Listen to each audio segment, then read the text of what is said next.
Բարև բոլորին, այսօր մենք շարունակում ենք խոսել կրկին օրենքից, ձեզ հետ է Մանուշ Եսայանը, եւ մենք այսօր խոսելու ենք աշխատանքային օրենսդրությունից եւ այն փոփոխություններից, որոնք որ տեղի են ունեցել վերջերս եւ արդեն գործում են, մասնավորապես խոսելու ենք աշխատանքային օրենսդրությունում այն փոփոխությունների մասին, որոնք վերաբերվում են աշխատանքային պայմանագրերի կնքման ձևին, այսինքն ըստ նոր փոփոխությունների աշխատանքային պայմանագրերը պետք է կնքվեն թվային հարթակում, թվային ձևով, թվային ստորագրությամբ եւ այս մասին խոսելու ենք Լիանի Կողոսյանի հետ, Լիան փաստաբան է, Evolve փակbaşնետիրական ընկերության խորհրդատվական ընկերության ավագ փաստաբանը եւ թիմի ղեկավարը, Լիան աշխատում է ինձ հետ անմիջապես, մենք գործընկերներ ենք, որովհետև մեր փաստաբան գոլեգաների հետ աշխատանքը ես հավարում եմ գործընկերային հարաբերություններ եւ այսօր փորձելու ենք մենք երկուսով որպես ոլորտի, այսպես ասած, մասնագետներ խոսել այն իրավական խնդիրների մասին, որոնք որ առկա են այս օրենքում եւ արդյոք դա այսպես ասած թույլ է տալիս աշխատողին իր ցանկությամբ եւ ազատորեն ընտրել աշխատանք, թե ոչ թե խանգարում է ինչ-որ ձևով։ Լիա ջան, բարի գալուստ գործարարքի տաղավար, մի քիչ կուզեմ եւ ներկայացնես քեզ եւ քո մասին պատմես։ Մանուշ ջան, նախ շնորհակալ եմ հրավերի համար։ Շատ հաճելի է գտնվել ձեզ հետ այստեղ այս միջավայրում։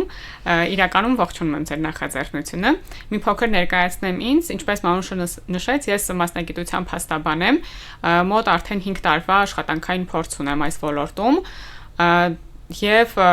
ներկայումս էլ Մանուշի հետ միասին Evolve ընկերությունում աշխատում ենք եւ փորձում ենք պաշտպանել մեր հաճախորդների իրավունքներն ու շահերը, ինչքանով որ հնարավոր է լինում։ Եթե թույլ կտանք, կարող ենք արդեն երևի անցնել օրենսդրական։ Ես ուզում եմ մենք խոսենք հենց կոնկրետ մեր հաճախորդների օրինակ սպասարկման ընթացքում ինչ խնդիրների հետ են առնչվում կամ մի քիչ ներկայացրու այս օրենքը ինչ իմաստ է որ մեզ լսողների համար པարզ լինի ու հետո արդեն խոսենք խնդիրներից։ Շատ լավ։ Տեղեկացնեմ, որ 2026 թվականի հունվարի 1-ից արդեն նոր օրենսդրական փոփոխությունների համաձայն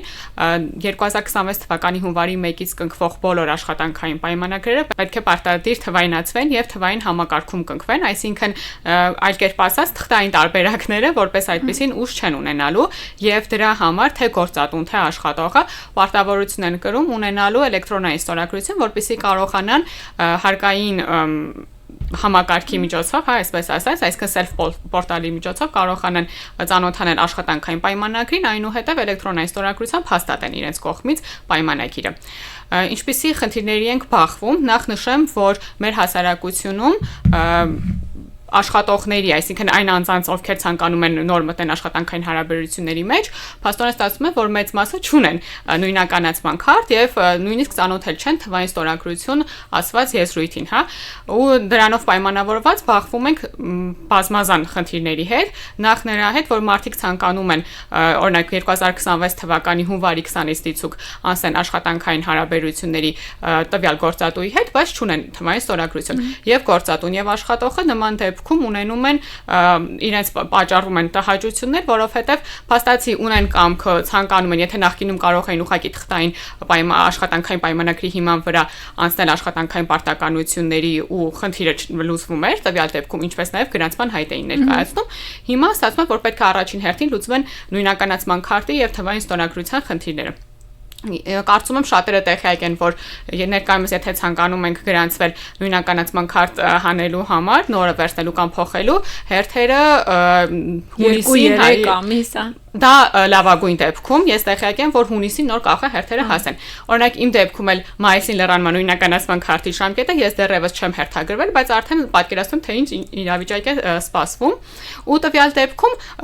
աշխատողը ստիպված է լինում իր ցանկությունը, որ տվյալը գործատուի մոտ ուզում էր անցնել աշխատանքի, ինչ որ չափով հետաձգել, տվյալ դեպքում էլ անորոշ ժամկետով ստացվում, որովհետև ոչ մեկ տեղյակ չի, թե երբ իր հերթը կհասնի, բացի այդ էլ թե ինչպիսի պահանջներ կարող է ներկայացվեն թվային ստորագրություն ստանալու համար, որովհետև նույնականացման քարտի դեպքում, եթե դու ունես նույնականացման քարտ ավելի հեշտ է, այնտեղ մի քանի տարի առաջ էլ արդեն իսկ խոսքը գնում էր PIN եւ այո, որ PIN book այդ գաղտնաբառերը պետք է պահվածներ, դա էլ մարդիկ կային, որ ընդհանրապես չեն պահել, որովհետև պատկերացրեք 10 տարուց չէ, ավելի շատ արդեն նույնականացման քարտերը գործում են եւ նորմալ է, որ մարդիկ տեղեկացված չեն եղել, թե ինչի համար են ընդհանրապես դրանք անհրաժեշտ, չեն պահել եւ դրա շնորհիվ էին, դրա պատճառով էին բախվում խնդիրների։ Այդ դեպքում, եթե դու ֆիզիկապես ունես նույնականացման քարտը, իմանալով ավելի հեշտ է ստացվում ակտիվացնել թվային ստորագրությունը, իսկ այն դեպքերում, երբ որ չունես նույնականացման քարտ ու պետքա թվային ստորագրություն ձեռք բերես, դա արդեն օպերատորների միջոցով կարող ես անել, բջջային օպերատորների, բջջային ստորագրության շնորհիվ լինի միջոցով, բայց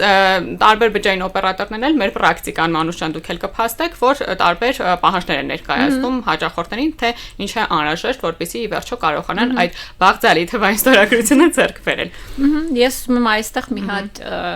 իրար հետ էլի խոսենք, քննարկենք։ Ուրեմն նախկինում պայմանական, երբ դու ընդունվել ես հենց Evolve աշխատանքի, ես եւ դու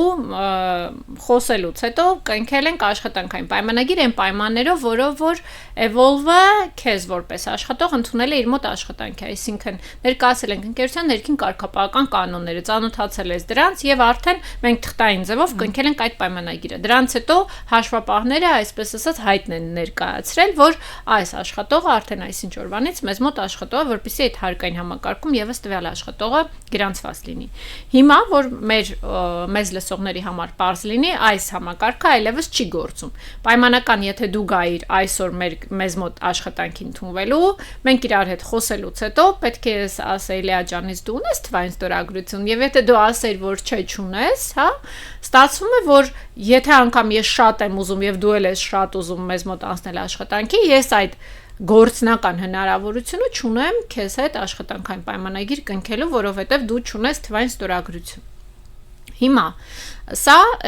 իմ կարծիքով որպես իրավաբան հակասում է նաև սահմանադրությանը, որտեղ սահմանադրորեն յուրաքանչյուրն ազատորեն իրավունք ունի ընտրել այն աշխատանքը, որը որ ցանկանում է։ Հիմա ստացվում է, որ կա ազատ կամք երկու կողմերի մտնել, ինչպես նշեցիր, աշխատանքային հարաբերությունների մեջ, բայց կա օրենսդրական, այսպես ասած, խոչընդոտ, իրավական խոչընդոտ այդ հարաբերություններն օրինականացնել։ Այստեղ իհարկե մարդիկ կան կամ գործատուներ կան եւ կլինեն վստահաբար, ովքեր որ կգտնեն տարբեր միջոցներ շրջանցելու, հա, նույն դիցուկ վերցնեն քաղաքիրավական պայմանագիր կոչվածը կնքելու, բայց սա էլ արդեն ստացվում է, որ այն նպատակը, որը որ մեր օրենսդիրը ի վերջո հետապնդում էր, այդ նպատակին չենք հասնում նաեւ այս փոփոխությունների արդյունքում։ Հիմա այս գործնական խոչընդոտները ստացվում է, որ իմ որպես գործատու եւ քո որպես աշխատող իրավունքներին ուղղակի խանգարող հանգամանքներ են, այսինքն մեր իրավունքները ոտնահարող հանգամանքներ են։ Ես իհարկե հասկանում եմ գործատուն օրենսդիրը ինչու է այս նախաձեռնությունը նախաձեռնել եւ ինչու են կյանքի կոչվել, բայց եթե տեղյակ ես, խնդրում եմ ներկայացնես, որ մեզ լսողները հասկանան, թե ի վերջ այս փոփոխությունները ինչ նպատակով են կյանքի կոչվել եւ ինչու են գործում։ Այո, ինչպես ցանկացած օրենսդրական փոփոխություն, բնականաբար այս օրենսդրական փոփոխությունն է հետապնդել որոշակի նպատակ եւ ըստ օրենսդրի առաջին նպատակը այն է եղել, որպեսզի թվայինացման միջոցով նախ հասանելիություն են ունենալու կնքվելիք թվային պայմանագրերին 3 տարբեր պետական մարմիններ, այդ թվում պետական եկամուտների կոմիտեն, առողջապահության եւ աշխատանքի տեսչական կոմիտեն եւ ներքին գործերի նախարարությունը, այսինքն ըստ օրենսդրի ի վերջո աշխատանքային պայմանագրերը թվայինացնելու գլխավոր նպատակը այն է, որ գործատուները խուսափեն եւ փորձեն հնարավորինս գործատուներին կանխել չգրանցված աշխատող ունենալու այդ իրավական արգելքից եւ դրանով փորձել են այնպես կանոնակարգել եւ կարգավորել, որպեսզի հնարավորինս վերահսկողությունը կարողանան իրականացնել եւ ի վերջո աշխատողներն կարողանան իրենց իրավունքները ճիշտ եւ օրենքին համապատասխան պաշտպանել։ Քանի որ բոլորս էլ ինձ թվում է տեղյակ ենք եւ գաղտնիք չէ, որ կան ներկայումս հասարակությունում էլ եւ աշխատանքային հարաբերություններ կան, բայց որոնք իրականում չեն գրանցվում, այսինքն փաստաթղթավորված չեն։ Գործատուն աշխատանքի գրանցման հայտ չի ներկայացնում եւ աշխատանքային պայմանագիր չի կնքում։ Լավագույն դեպքում կարող են կնքել օրինակ այլ ծառայությունների մատուցման պայմանագիր, բայց գրանցման հայտ օրինակ չներկայացվի։ Իսկ տվյալ դեպքում հաշվի առնելով, որ թվային պայմանագրերը կնքվելու են նույն հարկային մարմնի կողմից, մշակված այդ համակարգի միջոցով, այսինքն հենց անձնական իրենց էջի միջոցով են կարողանալու եւ գործատուն եւ աշխատողը մտնել, դա նույն հարթակն է, որով գործատուն հենց գրանցման հայտն է ներկայացնում հարկային համակարգում գրանցելու համար։ Եվ ստացվում է, որ դրանով նաեւ փորձել են կրկնակի գործողություններ կատարելուց գործատուին ազատել, որպեսզի միանգամից նույն հարթակի միջոցով եւ կարողանան գրանցման հայտ ներկայացնել եւ թվային պայմանագիրը ստորագրվի։ Այսինքն ըստ էության օրենսդրի նպատակը կարող ենք ասել, որ լավն է եւ բխում է աշխատողի շահերից ու իրավունքներից, բայց գործնականում դա կիրառելու խնդիրներ են առաջանում, ինչն էլ կարծում եմ, որ պետք է նախապես դա հաշվի առնել, կանխատեսել եւ փորձել մաքսիմալ հնարավոր լուծումներ տրամադրել թե գործատուին, թե աշխատողին։ Ստացվում է, որ թվային համակարգի միջոցով, այսինքն երբ որ աշխատանքային պայմանագրերը թվայնացվեցին, իդեպ նշեմ, որ մենք փորձ ենք ունեցել աշխատանքային պայմանագրերը թվային համակարգով կնքելու բավականին հեշտ է ստացվում, այսինքն այնտեղ նշված են այդ բոլոր դաշտերը, որոնք պետք է պարտադիր են լրացման, եթե այլ ինչ-որ անհրաժեշտություն կան հատուկ, կարգավորումներ, որոնք աշխատողն ու գործատուն պայմանավորվել են, որ պարտադիր պետք է նշվեն աշխատանքային պայմանագրում, այդ հնարավորությունը նույնպես ընձեռվում է, լրացնում է դաշտերը եւ ուղղակի գործատուն իր կողմից էլեկտրոնային ստորագրությամբ հաստատում է պայմանագիրը, այնտեղ նշված աշխատողի մեյլին, էլեկտրոնային փոստի հասցեին գնում է ծանուցում, նա էլ իր միջոցով մտնում եւ հաստատում է արդեն իր էլեկտրոնային ստորագրությամբ աշխատանքային պայմանագիրը։ Այսինքն, եթե ապահովված են լինում այդ բոլոր պահանջներն ու պայմանները, նախադրյալները, իրականում գործընթացը ավելի կարող ենք ասել նույնիսկ հեշտ բնույթ է կրում, որովհետեւ էլ ինչ որ պայմաններ մոռանալու օրինակ եմ ասում, չկարգավորելու խնդիրը գույցուկ չի առաջանում տվյալ դեպքում, բայց գլխավոր խնդիրը ստացվում է այն, որ այն կարևոր պայմանը, որ պետք է հաստատվի աշխատանքային պայմանագրի կնքումը, տվյալ դեպքում էլեկտրոնային ստորագրության հարցը մնում է դեռևս բաց ու չկարգավորված, գործնականում։ Իրավական տեսանկյունից ամեն ինչ հրաշալի ներկայացված է եւ կարծում ենք այս մասով խնդիր չկա, բայց գործնականում կիրառելիության խնդիրներ կան։ Ես ճիշտ եմ հասկանում, որ պայմանական, եթե գործատուն օրինակ Հայաստանի Հանրապետության ռեզիդենտ կազմակերպություն է, իր աշխատողն էլ Հայաստանի Հանրապետության քաղաքացի է, բայց աշխատողը այդ պահին չի գտնվում այդ տարածքում կամ Հայաստանի Հանրապետությունում, ցանկացած երկրից կարող է, օրինակ, նույն վերցնենք մեր ընկերությունը, Evolve օրինակ աշխատանքի ընդունում Պողոսյան Կարենին, Պողոսյան Կարենը տվյալ պահին գտնվում է օրինակ Ֆրանսիայում կամ Ռուսաստանի Դաշնությունում, ինքը կարողանում է իր համակարգով կամ իր նույնականացման իրեն նույնականացնելու միջոցով մտնի այդ հարթակ, մուտք գործ այդ հարթակ, Evolve ընկերության ներկայացուցիչն է մուտք գործում հարթակ եւ երկուսով այդտեղ հաստատում են այդ թվային ստորագրությամբ այդ պայմանագիրը, այսինքն process-ը այդպես է, կարող են իրար դիցուկ չտեսնել։ Հնարավորություն կա նման, բայց ելի եթե պահպանված են լինելու բոլոր պայմաններն ու պահանջները, տվյալ դեպքում եթե ամեն ինչ իդեալական ստացված է եղել, տվյալ անձի մոտ կա այդ նույնականացման քարտը կամ այլ կերպով թվային ստորագրությունը ակտիվացված է եւ վերջինս հնարավորություն ունի ցանկացած վայրից, այսինքն արդեն իր սուբյեկտիվ, հնարավորության մասին է խոսքը, մտնելու տվյալ հարթակը եւ ակտիվացնելու, այսինքն տվյալ դեպքում ստորագրելու պայմանագիր, այո, խնդիր չի առաջանում։ Իսկ այստեղ չի կարող օրինակ չարաշահումներ լինել, որ չգիտեմ, օրինակ այդ անձը գա ասի, ես այդ պայմանագիրը չեմ տեսել կամ չեմ հասկացել այդ թվային հարթակը, ոնց որտեղ մենք երևի թե սովոր ենք ավելի տես թղթային կարդալ ու թղթային հասկանալ, ինչ է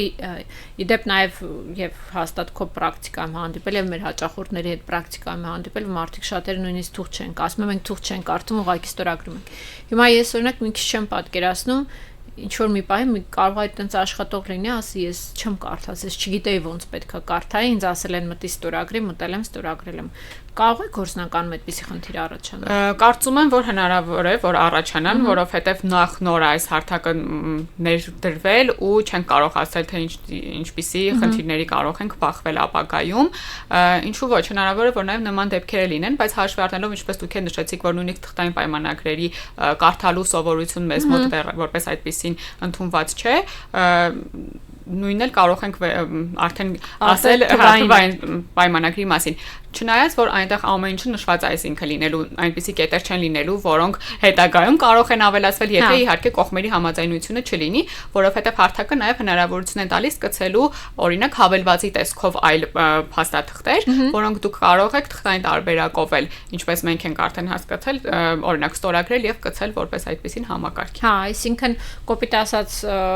պայմանագիրը կնքեցինք, հետագայում անցավ մի 3 ամիս, դիցուկ որոշեցիր աշխատողի հետ պայմանավորում ես եւ լրացուցիչ ինչ-որ պարտավորություններ է սահմանում կամ հա իրավունք պարտականություն, այդ դեպքում արդեն կարող ես թղթային կնքել, ինչպես որ առաջ էին կնքում այդ հավելվածը, նոր պարտավորություններ սահմանելու վերաբերյալ ու դա արդեն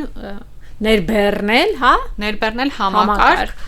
իրականում նման փորձ դեռևս չենք ունեցել, քանի որ մեզ համարել է նոր, բայց ամեն դեպքում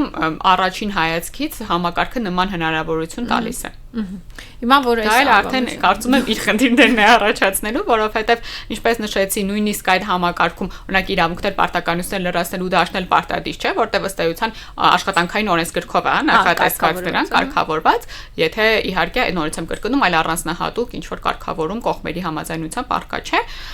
դու նույնիսկ կարող ես իրավունքներ պարտականություններ դաշտել չլրացնել, այսինքն ստացվում է որ շաբլոնային ինչ որ փաստաթուղթ դուք կարող եք էլեկտրոնային ստորագրությամբ հաստատել, բայց եթե համակարգը հնարավորություն է տալիս հետագայում հավելվածի կամ այլ թղթային փաստաթղթի միջոցով ավելացնելու փոփոխելու պայմանագիրը, դա ըստ էության չի խանգարում անել, հա, թե գործատուին թե աշխատողին։ Այստեղ բայց իմ կարծիքով եւս մի խնդիր կարող է լինել պայմանական, թվային պայմանագիրը կնքեցիր, հավելվածը կնքեցիր, հա, գրավոր, բայց հավելվածը չներբեռնեցիր։ Հիմա իրավական իրավական տեսանկյունից եթե վեճ առաջացավ, դիցուկ այդ հավելվածով դրված աշխատող վրա նոր պարտավորություններ։ Արդյոք դա կարող է համարվել պաշարժ ձևով կնքված աշխատանքային պայմանագրի փոփոխություն, թե ասելու են, այ եթե դուք չեք ներբեռնել համակարգ թվային եւ այդ թվային համակարգում այդ հավելվածը չկա, ուրեմն այդ փոփոխությունը այլևս իրավաբանական ուժ չունի, պայմանական, նույն ասենք վերցնենք նոտարական ձևով հաստատված եւ չհաստատված, տենց որ զուգահեռներ տանենք, այս մասով էլ իմ կարծիքով դեռ դատական վեճեր հաստատ 2 տարի հետո կունենանք։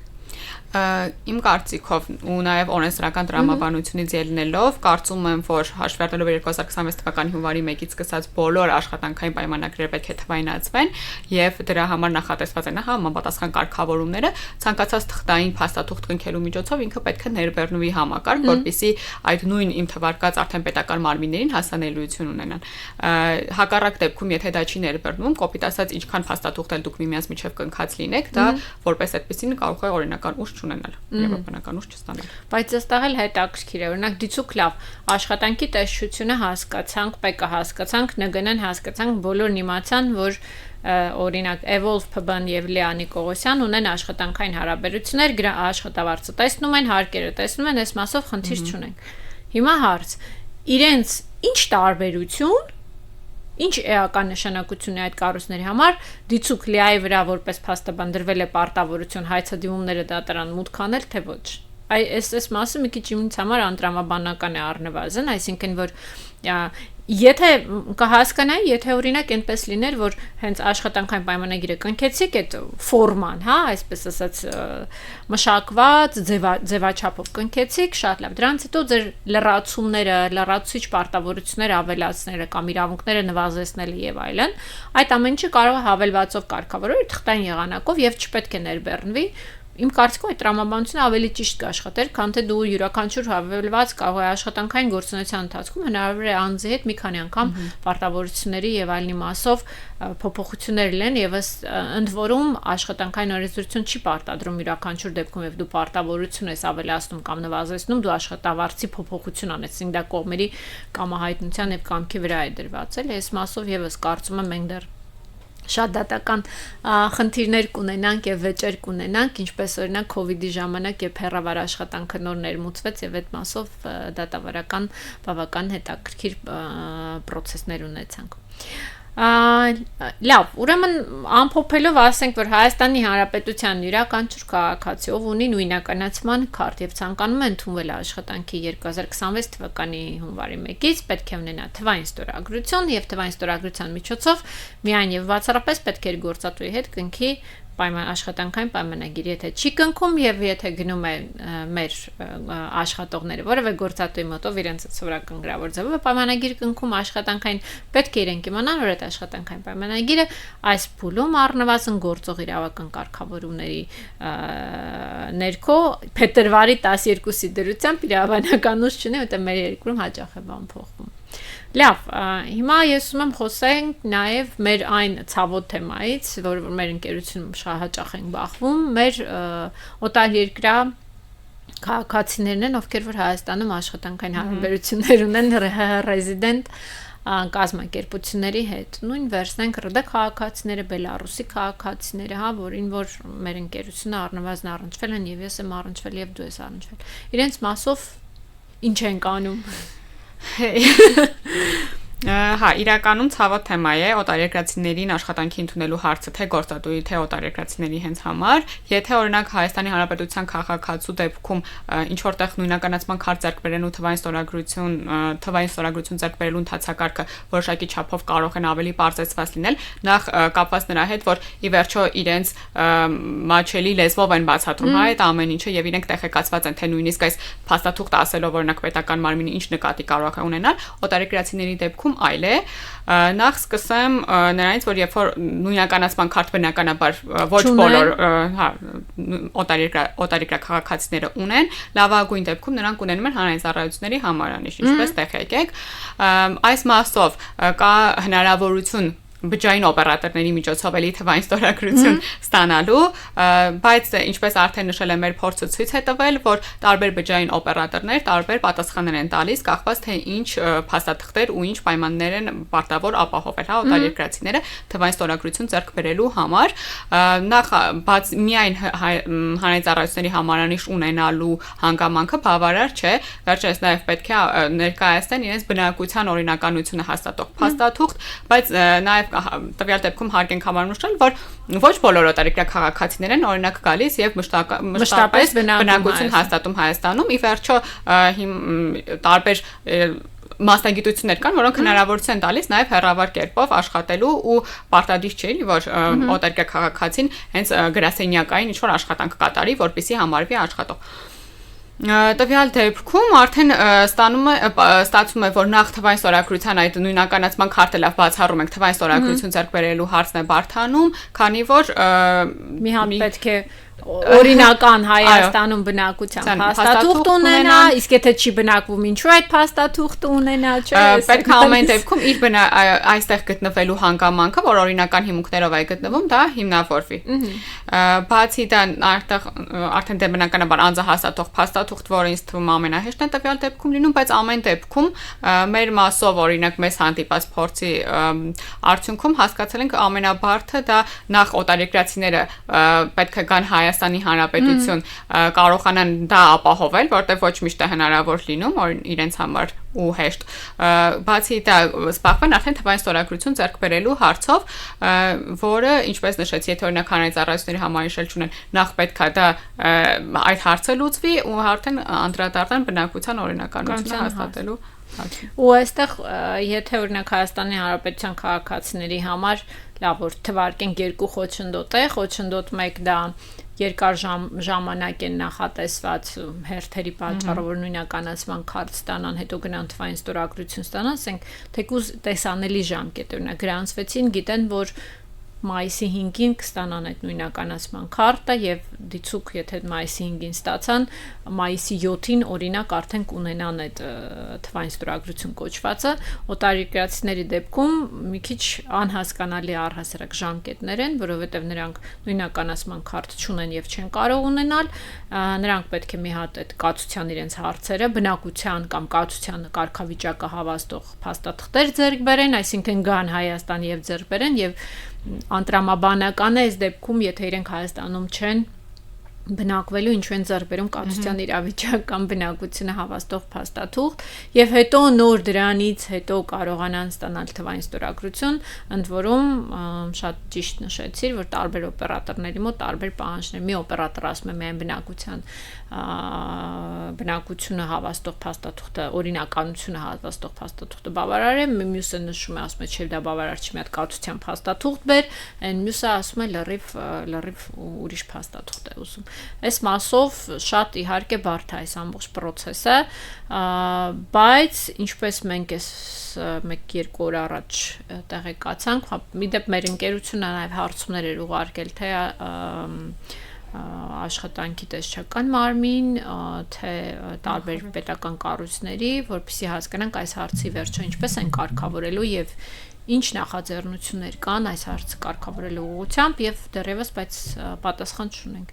Այնուամենայնիվ այս ոլորտում կարծես փոփոխություններ են նախատեսվում, մենք մի 5 րոպե ժամանակ ունենք, մի հատ այս փոփոխությունների մասին խոսենք, ոնց որ պետք է որ հասկացել են, որ սխալվել են, պետք է որ այս կտորը թեթևացնեն։ Այս դեպքում եմ որ ասում են փաստորեն մեծ չէր խնդիր իրականում համատարած խնդիր կա թվային համակարգի միջոցով աշխատանքային պայմանագրեր կնքելու մասով այո նախատեսված է նոր օրենսդրական փոփոխություն կատարել աշխատանքային օրենսգրքում դա վերաբերում է հենց թվային համակարգի գործարկման ժամկետը երկարաձգելուն նոր նախագծի համաձայն արդեն 2026 թվականի հունվարի 1-ի պահանջը փոխվում է եւ դառնում է 2027 թվականի հունվարի 1-ից պարտադիր արդեն ուժ է ստանալու ըստ էության թվային համակարգի միջոցով աշխատանքային պայմանագրերի կնքումը երևի հենց նման բազմաթիվ խնդիրների ու բողոքների պատճառով ի վերջո օրենսդիրը եկել է այն համոզման, որ անհրաժեշտ է ինչ-որ չափով հետաձգել, որովհետև իրականում գործնականում շատ մեծ խնդիրներ են առաջանում։ Իմիջիայլոց նույնիսկ խնդիրը պայմանավորված է նաև այն հանգամանքով, որ հենց նույնականացման քարտերը, որոնք Հայաստանի Հանրապետության քաղաքացիների ցանկում են հանել, այդ սարքերը չեն կարողանում իրենք այդքան քանակությամբ շատ քարտեր թողարկել։ Ես դրա մասին եմ վերջերս իմացել, այսինքն դա էլ է նաև այդ հանգամանքով պայմանավորված, եթե նույնիսկ դու ցանկանաս հերթագրվես, միևնույն է, եթե պետությունը դեռևս չունի այդ հնարավորությունը, հայ, քեզ տալու նույնականացման քարտը, կոպիտ ասած, դու ինչքան էլ հերթագրվես, միևնույն է այդ հարցը չի լուծվելու։ Միայն բացի այն, որ հերթեր կան կուտակված, նաև կա խնդիրը, որ կարող է նույնիսկ քանակի ապահովման տեսանկյունից էլ նույնպես խնդիր կար։ Բացի այդ, ինչպես արդեն նշեցինք, նույն օտարերկրացիների հարցն էլ է տվյալ դեպքում շատ խնդրահարույց ու գոնե ինչ-որ ժամկետով, այսինքն ստացվում է 1 տարի ժամկետով հետաձգելու դեպքում գուցեև կարողանան հնարավորություն ունենալ, որովհետև եթե մենք հիշում եք Մանուշ ջան, ինչքան շուտ վայնց ենք ծանուցել մեր հաճախորդներին իրենց աշխատողների մասով, որպեսզի գան ու հարցը լուծեն, հա, թվային ստորագրության կամ նույնականացման քարտի ձեռքբերման։ Եթե հիմիկվանից սկսենք արդեն նորից այդ նույն ծանուցումները, գուցեև մինչև այս տարվա վերջ կարողանան այդ հարցը լուծել եւ ի վերջո կարողանան թվային ստորագրություն ձեռք բերել ու հանգիստ 2027 թվականի հունվարի 1-ից այդ կիրառելի պահանջը օրենսդրական փորձենք ապահովել։ Այնտեղ իմ հիշելով լավ չէ նախագիծը դեռ ուսումնասիրել, բայց իմ հիշելով նաև օտարերկրացիների մասով ոնց որ կարծես թե մի հատ բացառության նման կետ կար, որ նախատեսում է, որ եթե օտարերկրացիներ, որոնք որ Հայաստանի Հանրապետությունում կացության, այսպես ասած, կարգավիճակ ռեզիդենտ չեն, այսպես ասած, չեն հանդիսանում Հայաստանի Հանրապետության ռեզիդենտներ, կարծես թե նրանց մասով թվային ստորագրության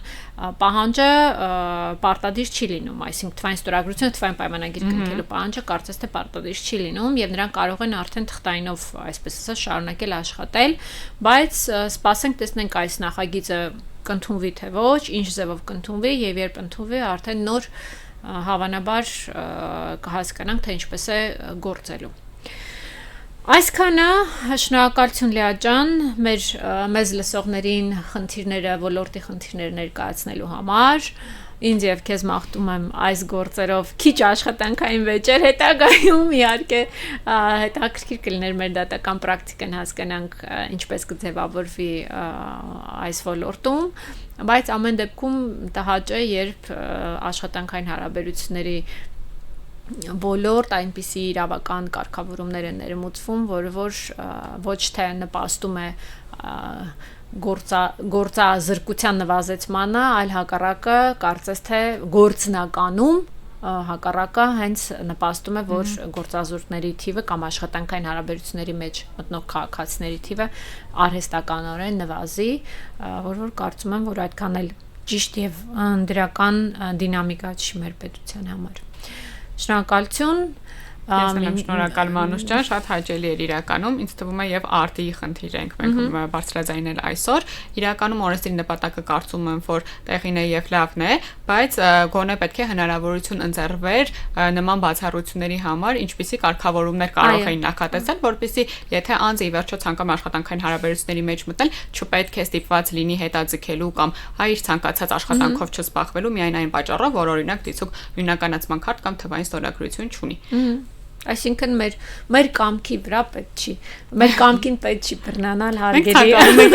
հարգելի օրենսդիր եւ այո մեր հորդորն է որպես իրավաբաններ, փաստաբաններ, ովքեր ոլորտում ունեն ակտիվ իրավաբանական փաստաբանական պրակտիկա, մեր հորդորն է մեր օրենսդրի նախքան դիցուկ առաջին հայացքից լավ եւ կարեւոր օրենսդրական նախագծեր մշակելը եւ դրանք ներդնելը